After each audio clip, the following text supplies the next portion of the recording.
What are some withdrawal symptoms from the organization called, basically people who feel addicted to a person? Whether it's for sex, love, what are some of the vulnerabilities? This is from the organization SLAA.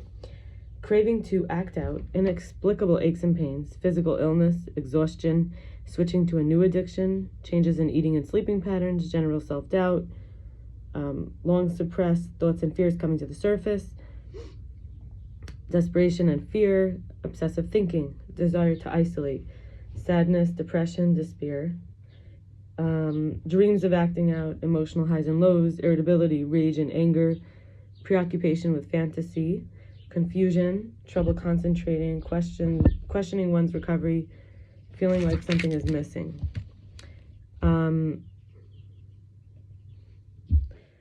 I wanted to share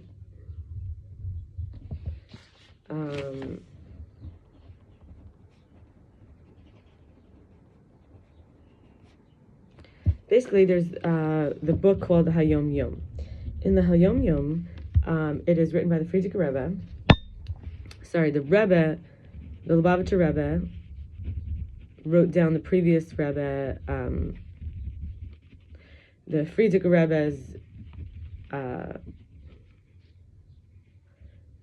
material, and a lot of it is about the Frierdiker Rebbe's father, grandfather, great-grandfather, and so on. Not great-grandfather, sorry, the father, all the generations through to the beginning. Okay, so the first was that there are two things from this collection, that there are 4 terms to describe the uniqueness of humanity. Adam, which reflects the quality of intellect that is lodged in the brain. Ish, which refers to the quality of emotion that's lodged in the heart.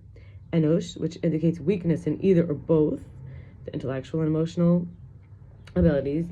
And Gever, which denotes a person who overcomes his own limitations, removing the blocks and obstacles that would hinder his attachment of the positive quality of intellect or of emotion.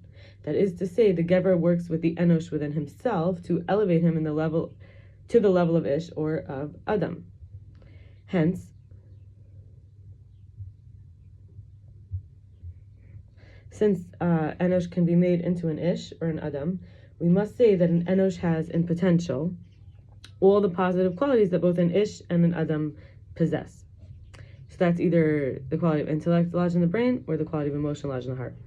Another teaching from the Hayom Yom is that the Jewish people are called cherished land, for they possess many positive, precious qualities, including love and fear of God and their upstanding character traits. But like treasures buried in the earth, the revelation of these traits depends solely on the person who evokes them. It's obvious that freshwater springs exist in all parts of the earth. The difference is only how far or close they are from the surface. Everything depends on the digger. Patience, deliberation. Thus, one's main task is to arouse the will to act and to function, both in regard to oneself and others. The will is the superior power of the soul, and decrees and directs all the powers, compelling them to function and act according to its orders.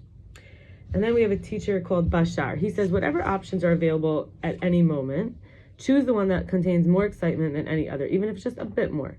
Act on it to the best of your ability, taking it until you can't take it further, doing so with integrity, with absolutely no insistence or assumption on what the outcome, ought to be, or how it should be, or how it should look, or how it should get there whatsoever.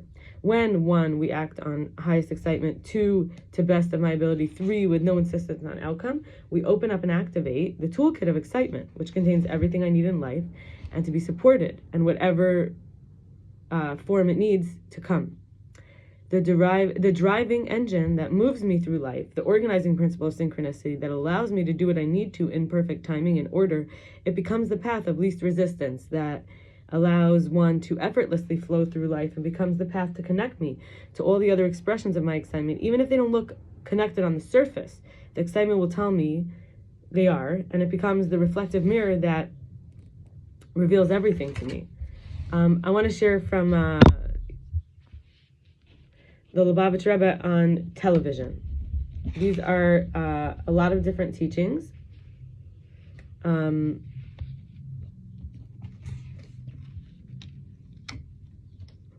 From the Lubavitcher Rebbe on the topic of television. And they might be considered controversial, but I want to say that a lot of people have applied this to the cell phone, because the cell phone is maybe like a small television. It can be.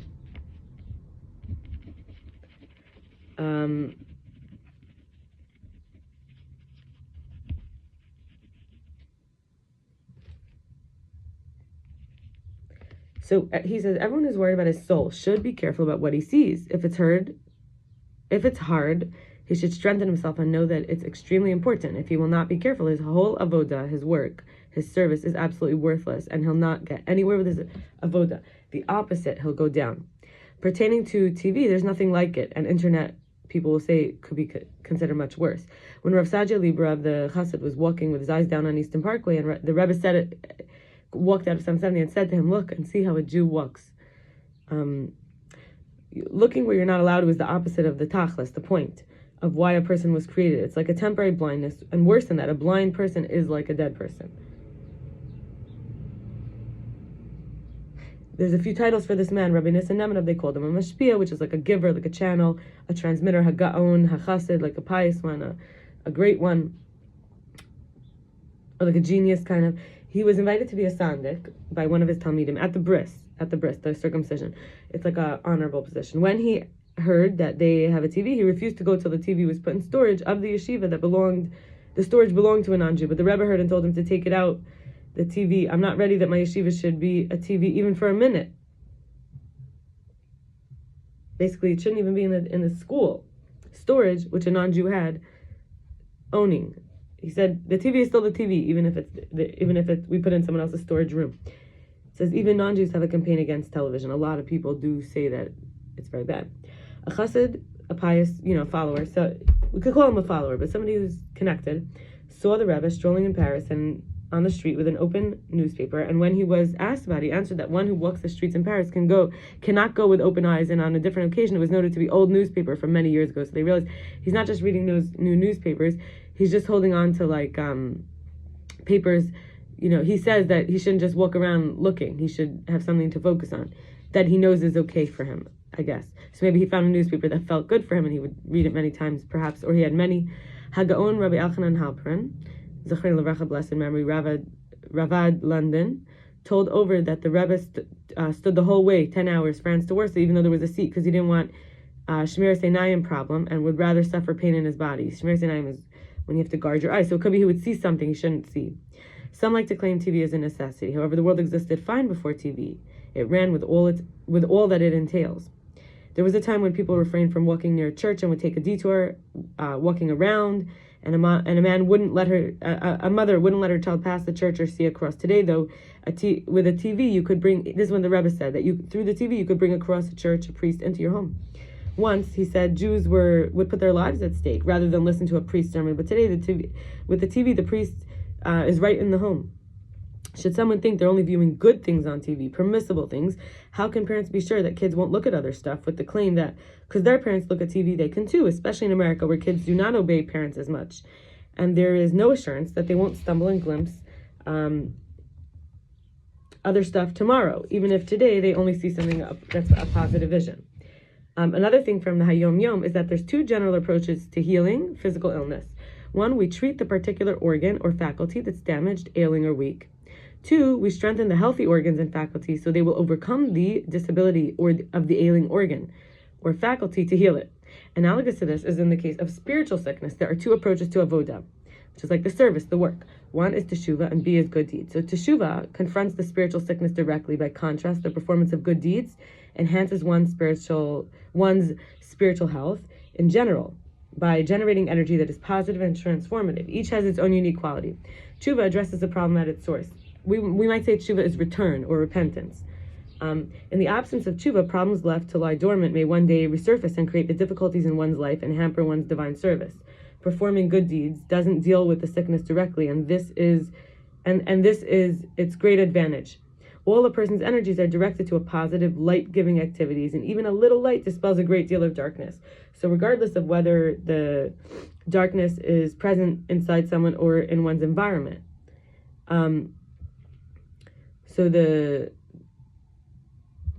Just doing good deeds but not doing tshuva, it's kind of like a denial, and it doesn't actually clean up the deeper issue. And then finally, there was something that I thought could be helpful about clearing up the deeper issues, which is from Mirror Therapy Assignment. This is from Beverly Engel.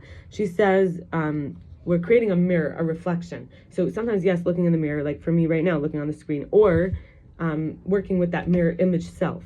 So you have to think, maybe I would recommend you journal a page, or you think about it for a certain amount of time, you reflect on it, the ways that your parents projected onto you. So this is what I wrote down. These are things that I learned while I was writing them. This is less than a year ago. All that matters is money. It's not safe. All that matters is money. It is not safe, and it is not safe to be emotional or expressive. It's weak to be affected or to cure. You need to be independent, not expect any support or resources from family. Fatness is unacceptable, and food is something to indulge and comfort the self and get fulfillment from, not something to share. Looking good is more important than feeling good. Hiding vulnerabilities is a way to protect oneself, because trusting or surrendering is a way to get hurt or disappointed. I want to say that again. Hiding vulnerabilities is a way to protect oneself, because trusting or surrendering is a way to get hurt or disappointed. It's important to stay predictable so others feel secure. Don't draw too much attention. Don't admit not knowing. Don't be here now, embodied, mindful, because it's too painful. Grieving is not necessary. Feelings are private. People are malevolent, opportunistic predators. You are only lovable for what you do and how much you produce and how much money you make and how thin or in shape you are, if you're married, if you have kids, if you have a good reputation. So I would like to just say now, after I said these things out loud, that I'm not saying they're true. I'm simply saying this is what I feel was projected on me. All right, so that's all for today. All the best. Bye.